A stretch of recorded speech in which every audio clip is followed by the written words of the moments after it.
Neyyattinkara general ആശുപത്രിയിൽ രോഗി മരിച്ച സംഭവത്തിൽ സംസ്ഥാന സർക്കാർ കടുത്ത നടപടിയുമായി മുന്നോട്ടു പോകുമെന്ന് മന്ത്രി കെ മുരളീധരൻ പറഞ്ഞു. ഗുരുവായൂർ ക്ഷേത്ര ദർശനത്തിന് ശേഷം മാധ്യമങ്ങളോട് സംസാരിക്കുകയായിരുന്നു മന്ത്രി. രോഗിയെ ഗേറ്റിൽ തടഞ്ഞ് താൽക്കാലിക ജീവനക്കാരനെ അടിയന്തരമായി സർവീസിൽ നിന്ന് പിരിച്ചുവിട്ടിട്ടുണ്ട്. മുൻ MLAയുടെ ശുപാർശയിൽ നിയമിക്കപ്പെട്ടയാളാണ് ഈ ജീവനക്കാരൻ.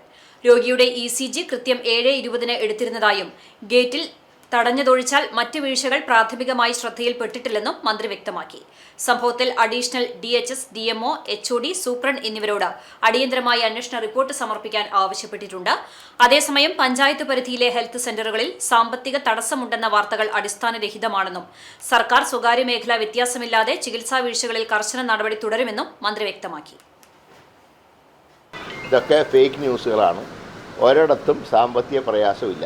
ആരോഗ്യവകുപ്പിനെ സംബന്ധിച്ച് ഞങ്ങളുടെ സ്റ്റാഫിനും അതുപോലെ തന്നെ ഡോക്ടർമാർക്ക് ശമ്പളം കൊടുക്കാനുള്ള ഒരു പ്രയാസം ഞങ്ങൾക്കില്ല.